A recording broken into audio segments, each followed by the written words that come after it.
यशस्त्रिसन्धं वन्दे गुरो श्रीचरणारविन्दम् आजानुलम्बितभुजौ कनकावदातौ संकीर्तनैकपितरौ कमलायताक्षौ विश्वम्भरौ द्विजवरौ युगधर्मपालौ वन्दे जगत्प्रियकरौ करुणावतारौ नमस्त्रिकालसत्ताय जगन्नाथसुताय च सभृताय सपुत्राय सकलत्रायते नमः। हा कृष्ण करुणा सिन्धो दीनबन्धो जगत्पते गोपेश गोपिका कान्त राधा कान्त नमस्तुते। तप्त काञ्चन गौराङ्गी राधे वृन्दावनेश्वरी वृषभानुसुते देवी त्वां नमामि हरिप्रिये। मूकं करोति वाचालं पङ्गुं लङ्घयते गिरिं यत्कृपातमहं वन्दे परमानन्दमाधवं। वाञ्छाकल्पतरुभ्यश्च कृपासिन्धुभ्य एव च पतितानां पावनेभ्यो वैष्णवेभ्यो नमो नमः। हरि भक्ति पराजे च हरिनाम परायणा दुर्वृत्ता वा सुवृत्ता वा तेषां नित्यं नमो नमः। नमो धर्माय महते नमो कृष्णाय वेधसे ब्राह्मणेभ्यो नमस्कृत्य धर्मान् वक्षे सनातना नारायणं नमस्कृत्य नरं चैव नरोत्तमं देवीं सरस्वतीं व्यासं ततो जयमुदीरये। जय रूप सनातन भट्ट रघुनाथ श्रीजीव गोपाल भट्ट दास रघुनाथ। এই ছয় গোসাইয়ের করি চরণ বন্দন যাহা হইতে বিঘ্ন নাশ অভীষ্ট পূরণ দুর্গমে পথিমেন্ধস্য স্খলৎপাদগতের মোহ সকৃপা যষ্ঠিদানেন সন্ত সন্ত্য বলম বনম।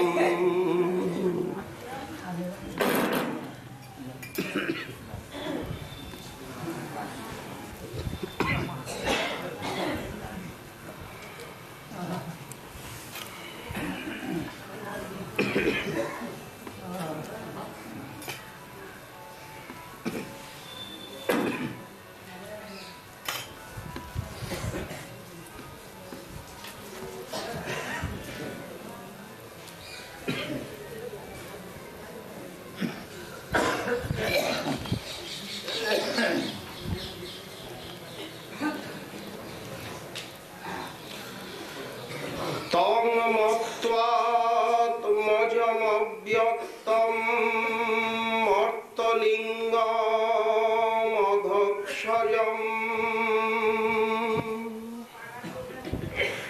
গোপী কুলুখলে দামনা ববন্ধ প্রাকৃতং যথা তদ্দাম বধ্যমানস্য সার্ভকস্য কৃতাগশ দঙ্গুলমূলমভূতেন সন্দধে অন্নচ্চ গোপিকা। সর্ববেদান্ত সার মহাপুরাণ শ্রী শ্রীমদ্ ভাগবতে দশম স্কন্ধে নবম অধ্যায়ে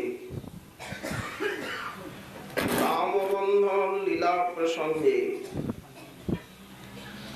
ভাগবত প্রবক্তার চরণ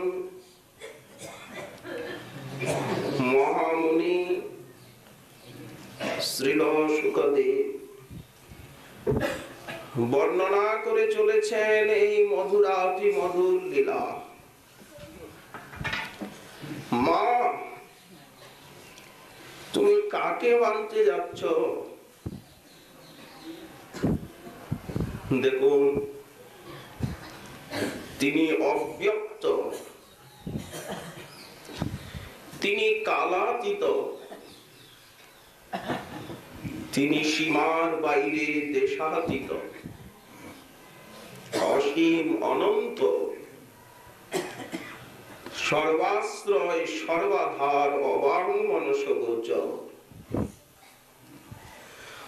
অনন্ত কোটি ব্রহ্মাণ্ড যার ঐশ্বর্য সিন্ধুর এক বিন্দুতে বিলীন হয়ে যায়। কিন্তু সমস্ত শ্রুতিগণ যদি মায়ের শ্রুতিমূলে এসব বলে, মা কি বিশ্বাস করবেন? তাকে তিনি তর্জন গর্জন করছেন। কেন? আত্মজং মত্ত্বা, এইটাই হেতু। সেই সর্বগ অনন্ত বিভু তাকে মা কিনা মনে করেন আমারই গর্ভজাত সন্তান, আমারই বক্ষামৃতে অভিবৃদ্ধ, আমাকে লালন পালন করতেই হবে,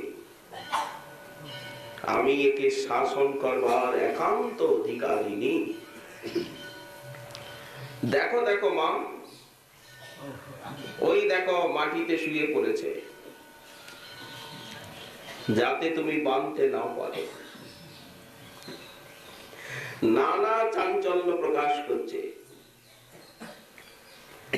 মা তো দক্ষিণ হস্তখানি মুষ্টিবদ্ধ করে রেখেছে, কিন্তু কত অনুনয়, কত চাঞ্চল্য, ইনি অবাং মনসগোচর, অধঃক্ষজ,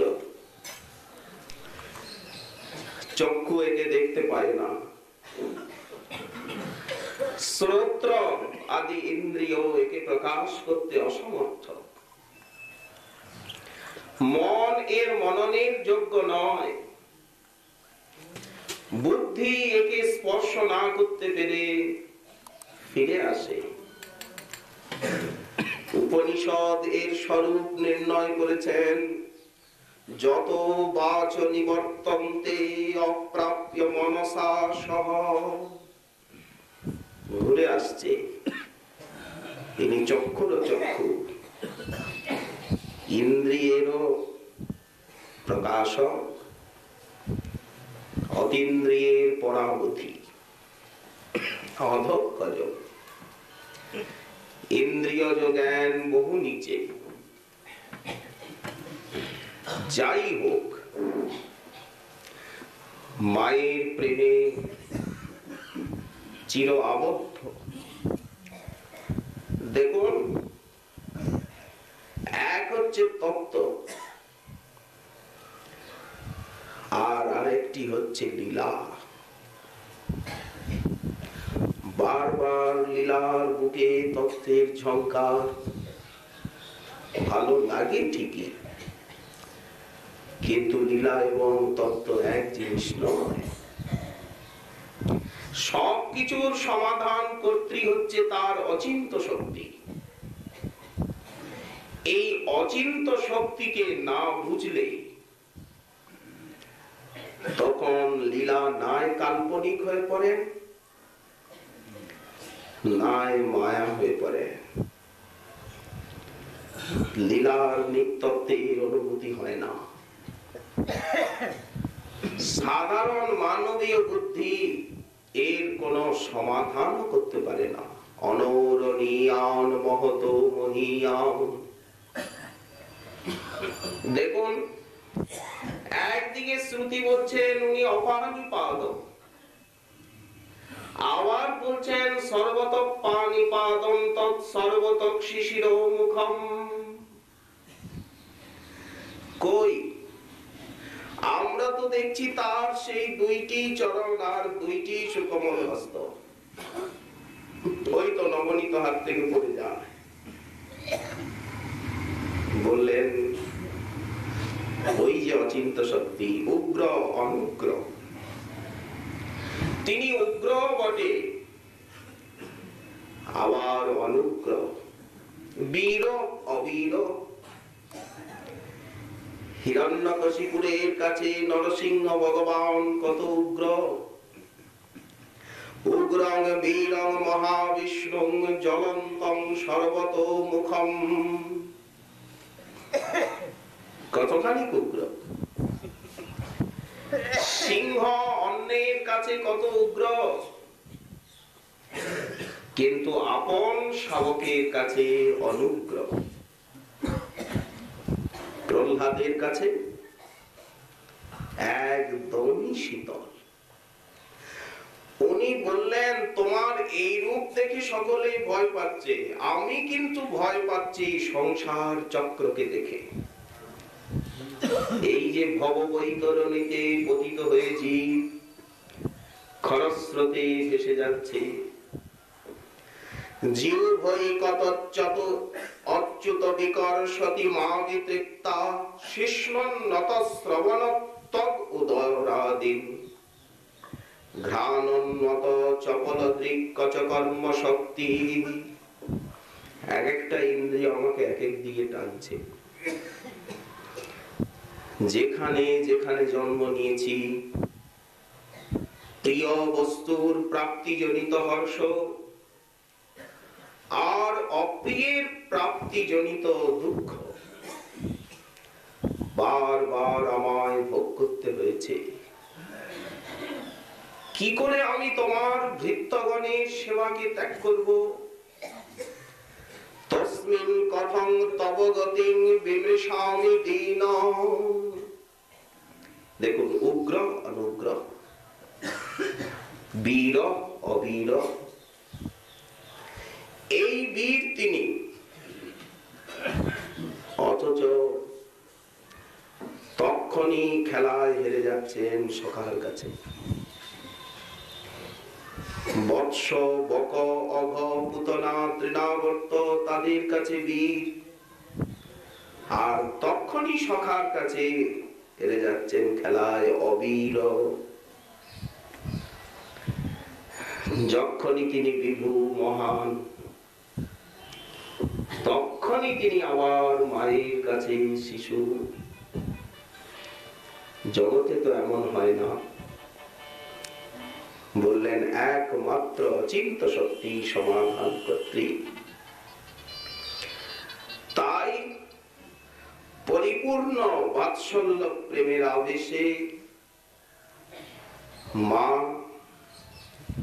শ্রীকৃষ্ণকে একান্ত আত্মজন্মত্বা পুত্র বলেই মনে করছেন। এই যে মা শক্ত করে হাত চেপে আছেন, গোপালের হস্ত যে মায়ের মুষ্টিবদ্ধ, আর ও কত চাঞ্চলতা প্রকাশ করছে, শুয়ে পড়ছে, পালাতে চেষ্টা করছে, মা যাতে বাঁধতে না পারে। দেখুন, কোন প্রকার দুঃখ দেওয়ার বাসনা তো মায়ের অন্তরে নেই যে দুঃখ দেব। শাসন না করলে ক্রমে ক্রমে এর অশান্ত ভাব চরমে যাবে। এই আকাঙ্ক্ষা থেকেই তো কৃষ্ণ হিতাকাঙ্ক্ষী যশোদার এই প্রবৃত্তি হলো না, আমার প্রাণ কটিম পুত্র লোক সমাজে নিন্দিত হবে, লোকে কি বলবে। গোপরাজ নন্দনের স্বভাব এইরকম। তাই তিনি কি করলেন না, যষ্ঠী নাচিয়ে শাসন করতে চেষ্টা করলেন। ভয় পেয়ে গেল বলে তাকে ছুঁড়ে ফেলে দিলেন যষ্ঠীটি। ত্যক্ত্বা যষ্টিং, যষ্টিটা ছুটলেন। মা বলছেন, রে চোর চঞ্চল, ওরে বিলোল বিলোচনশ্রী, নিক্ষিপ্ত মোহ,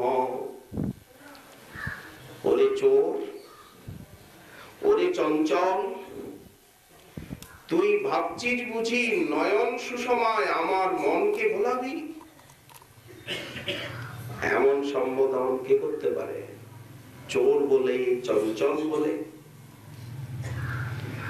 কৃষ্ণ চঞ্চল? 7 দিন 7 রাত্র একভাবে গিরিরাজকে ধারণ করে রেখেছেন, একটুও নড়েনি। তাকে মা বলছেন, ওরে চোর, ওরে চঞ্চল, তুই সবার উপরে জাদু বিস্তার করিস, তোর এই নয়ন সুষমা, কি আমার দিকে তাকাচ্ছিস? তোর এই চাহনি দেখে আমি ভুলবো? দেখুন, কিছুতেই আজ তোকে বন্ধন না করে ছাড়বো না। দেখি তোর শক্তি থাকে, তুই আমার বন্ধনের থেকে মুক্তি লাভ কর, দেখি কেমন তোর ক্ষমতা। আর ইচ্ছা মতো আবার চুরি কর। মা শাসাচ্ছে। এখন হলো কি, দক্ষিণ হস্ত দিয়ে শ্রীকৃষ্ণের সেই হস্তকে ধারণ করে আছে, মা অপর হস্তে সেই মস্তকস্থিত বিগলিত কবরীর থেকে আর অতি সুকোমল পট্টডলিকা নিলেন।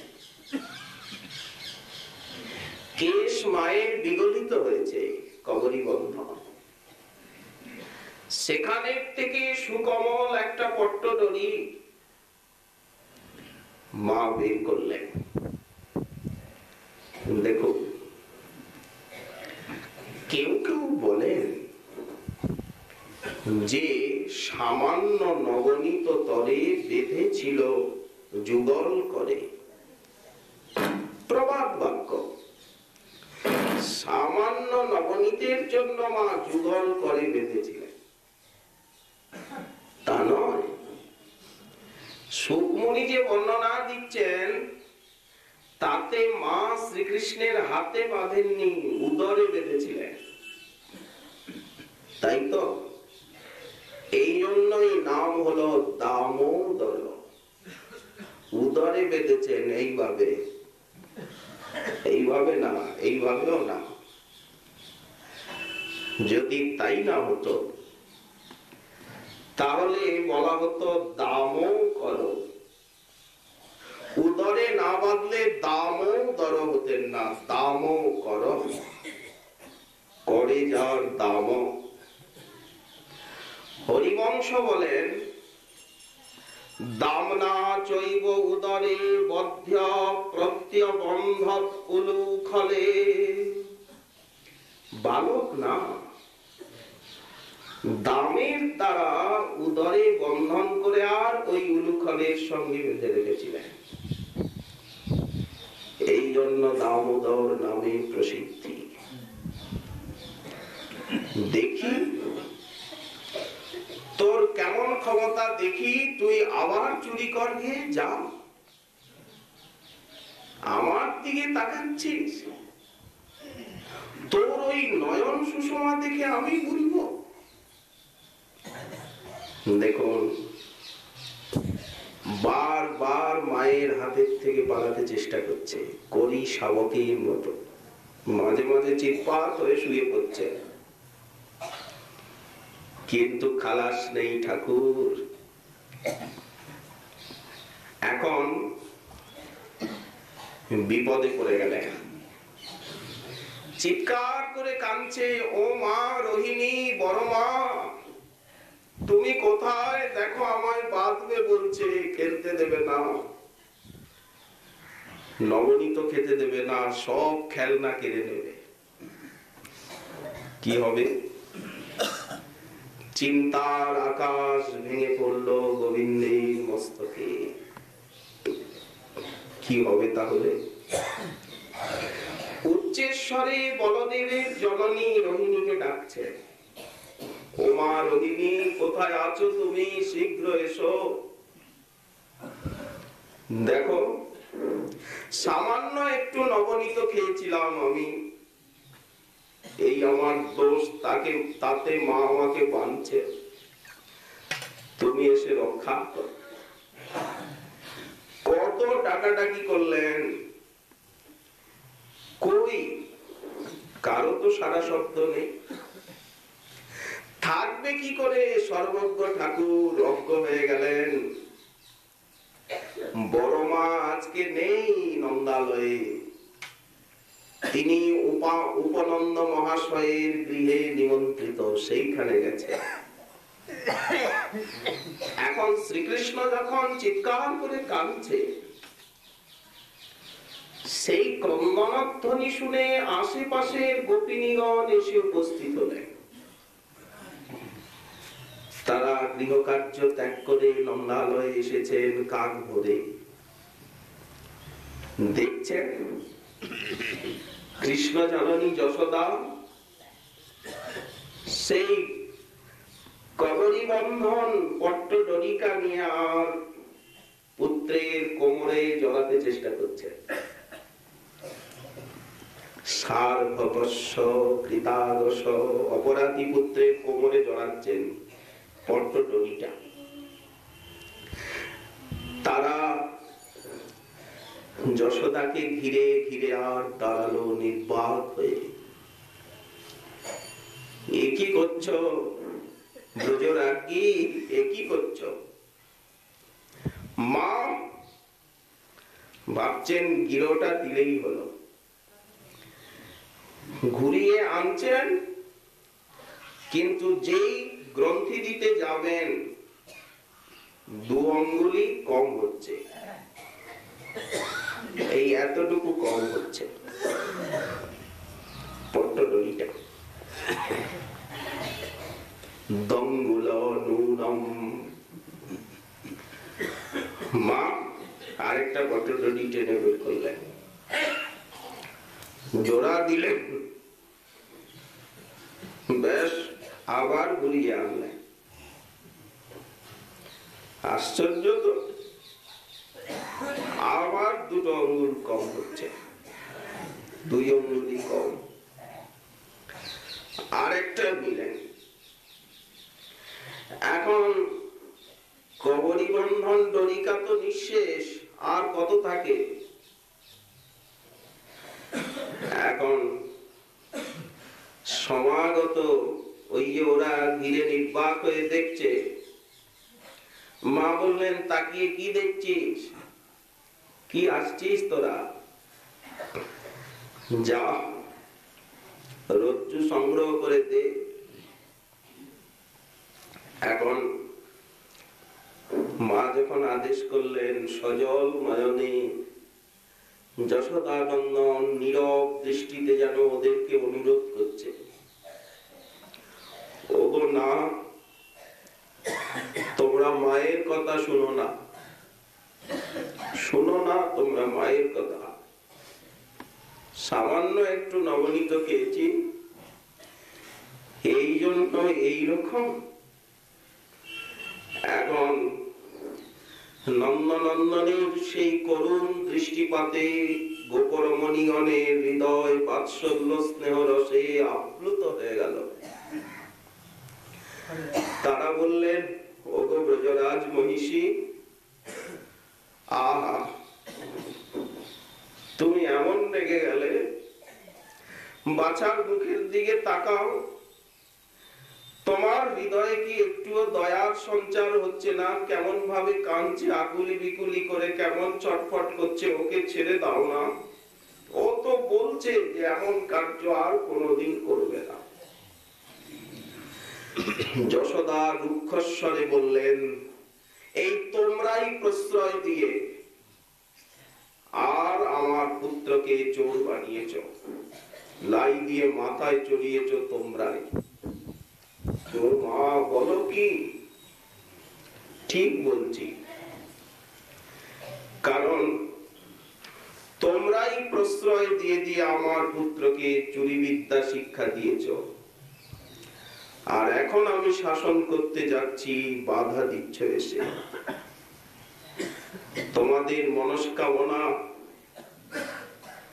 পূর্ণ হবে। আমার ছেলেকে যদি লোকে চোর বলে, তোমাদের মনস্কামনা পূর্ণ হবে। বুঝেছি। এখন যাও, হেসো না, রজ্জু নিয়ে এসো। নবনীত চোরের আজ উপযুক্ত দণ্ডবিধান করবই আমি। রুক্ষস্বরে মা কথাগুলো বললেন। এখন ও মা, তুমি দোষটা আমাদের ঘরে চাপাচ্ছ। তুমি নিজে উপর্যুপরি দুবার তিনবার পট্টডরিকা জোড়া দিয়ে দেখলে, 2 আঙ্গুল কম হলো। আমাদের মন কি বলছে জানো? তোমার পুত্রের ললাটে বন্ধন যোগ নাই, এই জন্য এত রজ্জু যোজনা করেও তুমি তার ক্ষুদ্র উদরটাকে বেষ্টন করতে পারলে না। কতটুকু গোবিন্দের উদর! ওই দেখুন, কোটিতে কিঙ্কিনিটা পরানো আছে। মা কোটিতে কিঙ্কিনি পরিয়ে দিয়েছেন না, ক্ষুদ্র ঘণ্টিকা, গলায় হার আছে, তাই তো ব্যাঘ্র নখ, একটা নখের মতো অলঙ্কার। তো সব অঙ্গে সবই তো ঠিক আছে। আর দড়ির বেলায় এতখানি দড়ি হয়ে গেল, তথাচ ঘোরানো যাচ্ছে না, আর ওই কম হচ্ছে, অতটুকু ঘোরালে পরে। মা বললেন, তোমাদের কথা শুনতে চাই না, যাও রজ্জু নিয়ে এসো। আমার পুত্রের ললাটে বন্ধন যোগ আছে কি না আছে আমি তোমাদের এক্ষুনি দেখিয়ে দিচ্ছি। এই জন্যই শুকমুনি বললেন, সার্বকস্য কৃতাগস। মায়ের এই অভিমান এত বেশি যে আমারই পুত্র হলো। কেমন রজ্জু তারা আনছেন? ছোট ছোট দধি মন্থন রজ্জু, সেগুলিও পট্টডরি। দধি মন্থনের ছোট ছোট রজ্জু থাকে না, সেই রজ্জুগুলি এরা যোগান দিচ্ছে। এখন তদপি দঙ্গুলং নূনম তেন অন্যদপি সন্দধে। যশোমতী বিস্মিতা হয়ে ভাবছেন, এই যে এরা মুখে কাপড় দিয়ে হাসছে, এদের মধ্যে কেউ স্তম্ভন বিদ্যা জানে। ওই যে আমি বললাম না যে তোদেরকে দেখিয়ে দিচ্ছি যে আমার পুত্রের ললাটে বন্ধন যোগ আছে কি নেই। আমার মনে হচ্ছে যে এদের মধ্যেই কেউ গুণগান করে আর স্তম্ভন বিদ্যা প্রয়োগ করে আমার পুত্রকে বাঁধতে দিচ্ছে না। আছে তো মারণ, উচাটন, বশীকরণ, স্তম্ভন, এইসব বিদ্যেও তো আছে। অবশ্য অবিদ্যা, অবিদ্যা হলেও তো বিদ্যাই। বেশ কথা। এখন যশোমতী বললেন, ঠিক করে তোমরা বলো তো কেউ স্তম্ভন বিদ্যা প্রয়োগ করছো কিনা। তারা বললেন, মহারানী সত্যি বলছি, যশোদে আমরা শপথ করে বলছি যে আমরা কোন স্তম্ভন বিদ্যা জানি না, বা আমরা কোন মন্ত্রতন্ত্রের সহায়তায় যে তোমার পুত্রের বন্ধনে বিঘ্ন ঘটাচ্ছি তাও না। তুমি আমাদের উপরে বৃথা সন্দেহ করছো, বৃথা দোষারোপণ করো না। যতবার তুমি বন্ধন করতে চেষ্টা করছো এত রজ্জু হয়ে গেল। এবং সগেব দামানি, নন্দ ভবনে যত মন্থন রজ্জু ছিল সগেব দামানি যশোদা সন্দধত্তপি গোপীনাং সুস্ময়ন্তী নাং স্ময়ন্তী বিস্মিতা ভব। যশোমতী মনে মনে ভাবছেন, ওরা বলছে যে কেউ স্তম্ভন বিদ্যা প্রয়োগ করেনি, তাহলে কেন এত রজ্জু হয়ে গেল, দুঅঙ্গুলি পূর্ণ হচ্ছে না। মনে মনে ভাবছেন, ওই যে নামকরণের সময় গর্গাচার্য বলে গিয়েছেন, তস্মাৎ নন্দ আত্মজ অয়ন্তে নারায়ণ সমগুণৈ শ্রিয়া কীর্তা অনুভাবেন গোপায়স্য সমাহিত। হে নন্দ, তোমার এই পুত্র সম্পত্তিতে, প্রভাবেতে, ঐশ্বর্যে যেদিকের থেকেই বিচার করা যাক না কেন নারায়ণের মতো গুণশালী। সেই কথাটা মায়ের মনে আসছে। কিন্তু নারায়ণের ঐশী শক্তি বালকের মধ্যে কি করে কাজ করবে? যার মধ্যে নারায়ণের শক্তি বিকশিত হয় সে কি এত চঞ্চল হয়? মায়ের ধারণা যে নারায়ণী শক্তি যদি কারো মধ্যে বিকশিত হয় সে তো ধীর স্থির শান্ত হবে। সে কি চুরি করবে? সে কি চপলতা করবে? অসম্ভব। এসব নারায়ণী শক্তি শক্তি কিছুই না। এই যে চঞ্চলতা করছে না, ছটফট ছটফট করছে, করি শাবকের মতো মাঝে মাঝে চিৎপাত হয়ে শুয়ে পড়ছে আর আমার হাত থেকে ছাড়াবার প্রয়াস করছে, এই জন্যই আমি মানতে পারছি না। না, ওসব নারায়ণী শক্তি শক্তি কিচ্ছু না। দেখুন শুদ্ধ বাৎসল্য প্রেম, দেখলেও দেখেন না, এইটাই কেবল প্রীতি। আমরা আত্মসুখ কামনাকে যেমন প্রেমের বুকে, আত্মসুখ কামনা থাকলে তো প্রেম হবেই না, প্রতিবন্ধক, তেমনি ঐশ্বর্য কেন শুদ্ধ ব্রজ প্রেমের বাধক। ঐশ্বর্য জ্ঞান আসলেই মাধুর্য সংকুচিত হয়ে যায়। এই জন্য এরা দেখেও মানেন না। শ্রী সুকমুনি বলছেন, সমাতু শীর্ণ গাত্রায় বিশ্বস্ত কবরস্রজ দৃष्ट्वा পরিশ্রমং কৃষ্ণ কৃপয়া শীত সবন্ধনে। দেখুন কেমন সুকমণির বর্ণন শৈলী। নারায়ণের ঐশী শক্তি এসে বন্ধনে বাধা সৃষ্টি করছে না, অসম্ভব। আমি আজ একে বন্ধন করবই করব, ঐশী শক্তি আসুক আর যাই আসুক। এমনকি গোকুলে যত রজ্জু আছে সমস্ত রজ্জু যদি একত্রিত আমাকে করতে হয়, তথাপি একে বাঁধবই বাঁধব। ধন্য মা তোমার প্রেম। এদিকে ওরা বলছে, যশোদে বৃথা চেষ্টা করছো, ছেড়ে দাও, তোমার পুত্রের অধিষ্ঠে বন্ধন যোগ নেই। কে ওদের কথায় কর্ণপাত করে? বহুজ্ঞ ওরা। উনি আবার রজ্জু যোজনা করছেন। দেখুন উদরে বেষ্টন করবার চেষ্টা করছেন, ঘুরিয়ে আনবেন তবে তো গাঁটটা লাগাবেন, ওইখানেই দু আঙ্গুলি কম হয়ে যাচ্ছে।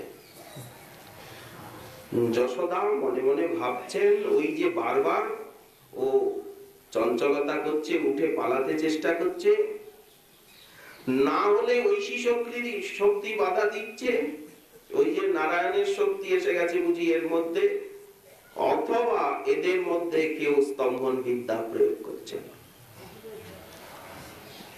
এই এর মধ্যে একটা কিছু হবেই।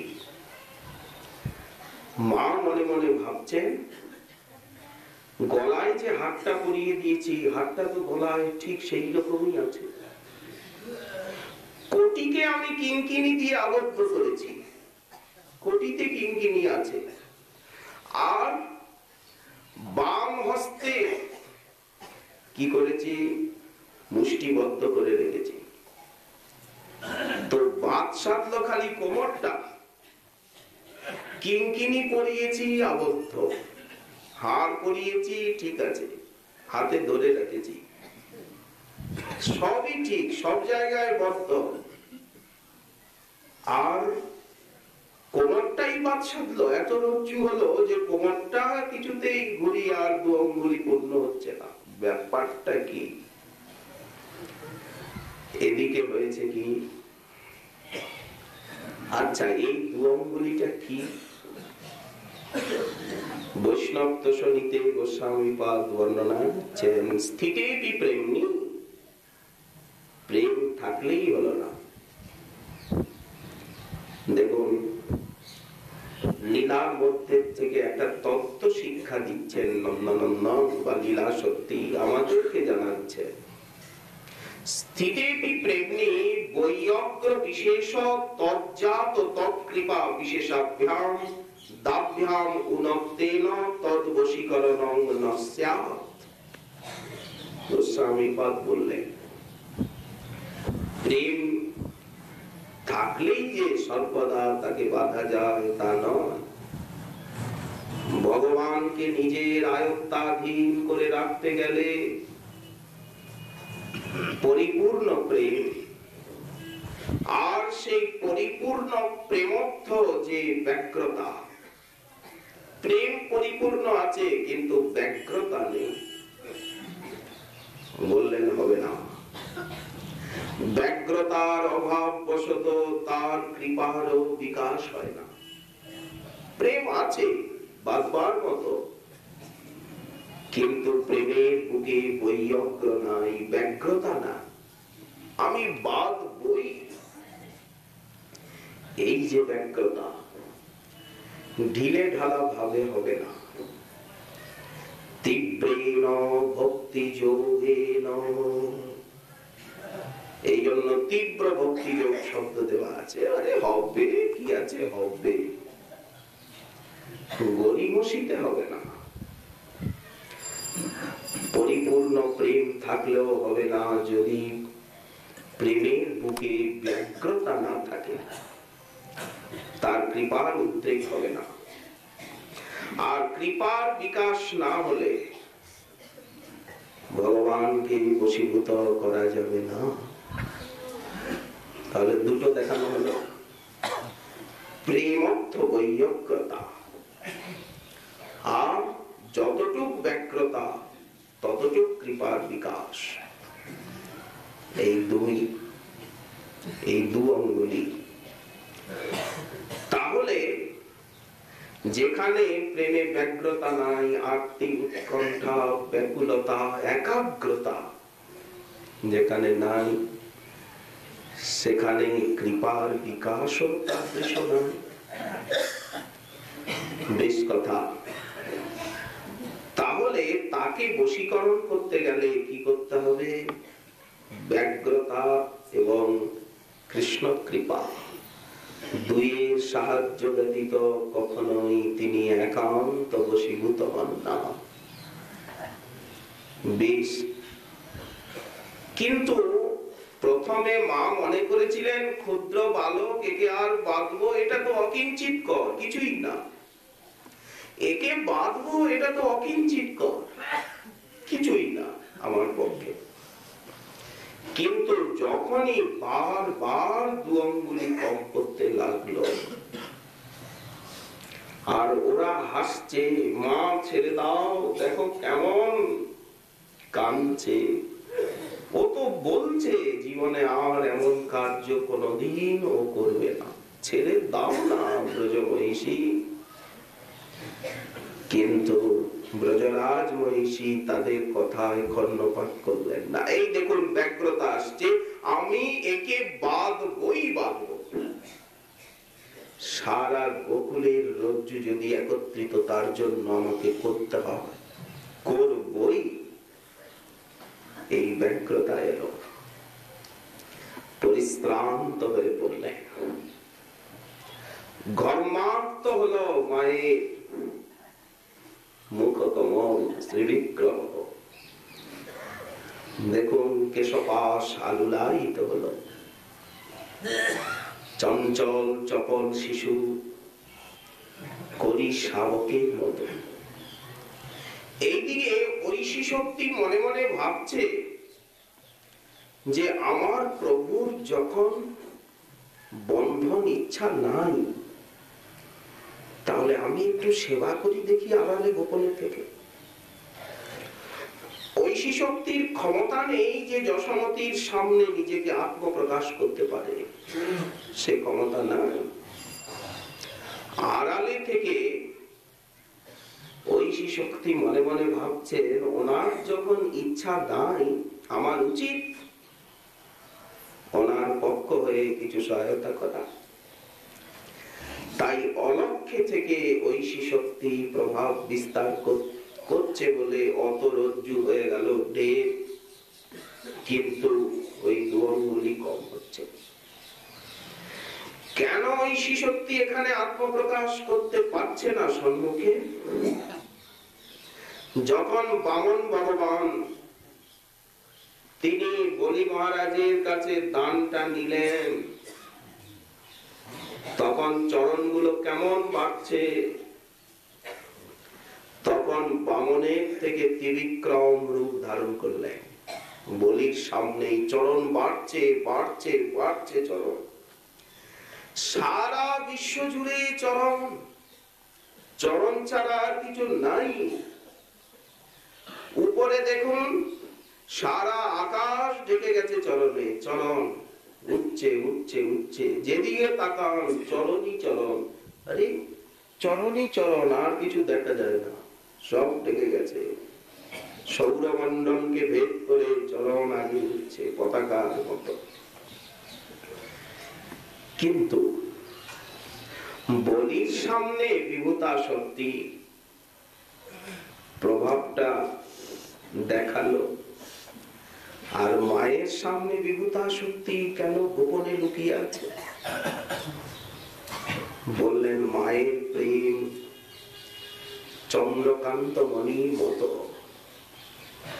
যেমন আগুনের পাশে যদি চন্দ্রকান্ত মণি আসে, সেইখানে অগ্নির দাহিকা শক্তি আর প্রভাব বিস্তার করতে পারে না। তেমনি মাধুর্যের ধাম বৃন্দাবন, গোকুল শুদ্ধ বাৎসল্য প্রেম মহোদধি মাতা, তার সামনে কি বিভূতা শক্তির সামর্থ্য আছে যে আত্মপ্রকাশ করবে?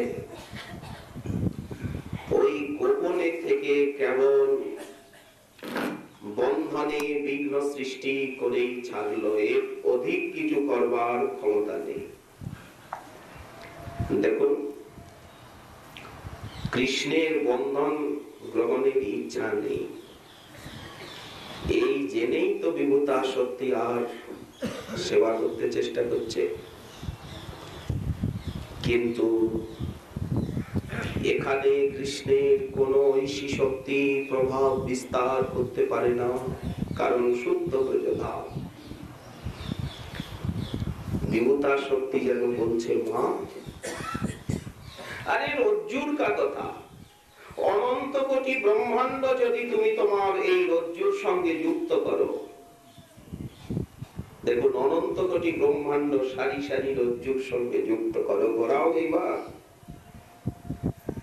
তথাপি তুমি এই কোটিকে বেষ্টিত করতে পারবে না।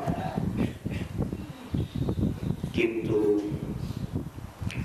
ওই দূরে থেকে কাছে আসবার ক্ষমতা নেই। সমাতু শীর্ণ গাত্রায়া, মা ধর্মাত্ম হয়ে গেলেন। মা মনে মনে ভাবছেন যে নারায়ণী শক্তি শিশুর মধ্যে, যদি নারায়ণী শক্তি এর ভিতরে আসতো, তাহলে কি আমার আঁচল ধরে ননী দেমা বলে পিছনে পিছনে ঘুরতো নাকি? আর যার ভিতরে ঐশী শক্তি আসে, সে কি এই প্রকার অন্যায় অপকর্ম করে নাকি? দেখুন, ননী দেমা বলে আমার পিছনে পিছনে বেড়াবে কেন? তাই না? অতীত এই বালককে যে আমি বাঁধতে পারছি না, এর পেছনে কোন নারায়ণী শক্তি কিছু না। আর এত অল্প বয়সে গর্গাচার্যের কথাগুলো কি করে সত্য হবে এর উপরে? দেখুন চিন্তা আসছে, এত অল্প বয়সে গর্গাচার্যের কথাগুলো সত্য হবার সময় এসেছে কি? আরে বয়স হলে হয়তো গর্গাচার্যের কথাগুলো কিছুটা সত্য হবে, এত অল্প বয়স। এখন হলো কি, দৃঢ় প্রতিজ্ঞ হয়ে গেলে। এই যে ব্যগ্রতা এলো, ওই অগ্র, আজ আমি একে বাঁধবই। জেদ, মা জেদ ধরলেন আমি বাঁধবই, আর গোপাল জেদ ধরেছে মা যাতে আমায় বাঁধতে না পারে। এখন দেখুন জেদাজেদি হটকারিতা চলছে দুই পক্ষে। তত্ত্ব কি বলে? ভগবানের হট আর ভক্তের হট। ভক্ত ঠাই প্রভু হারে, এ প্রভুর স্বভাব। ঠাকুর হট করে করবেন কি? স্বভাবের দিকে তাকান, কেউ স্বভাব ছাড়তে পারে না। ভক্তের কাছে হারাই যে আপনার স্বভাব, ছাড়তে পারবেন স্বভাব? হট করছেন কেন? ভীষ্মদেব বলেছিলেন কি, তুমি আমার প্রতিজ্ঞাকে ভঙ্গ করলে। আমি যে প্রতিজ্ঞা করেছি কালই পৃথিবী পঞ্চ পাণ্ডব শূন্য করব, এই 5টা বাণ দুর্যোধন, এই 5টা বাণ প্রাণপণে আমি যুদ্ধ করছি, আর তুমি কিনা এসে আমাকে বলছো আমি গোপনে গোপনে পাণ্ডবদেরকে ভালোবাসি বলে যুদ্ধ করছি না, পক্ষ নিচ্ছি তাদের গোপনে গোপনে। এই দেখো 5টা বাণ। গোবিন্দ পার্থ সারথি ছলে বলে কৌশলে সেই বাণটা তো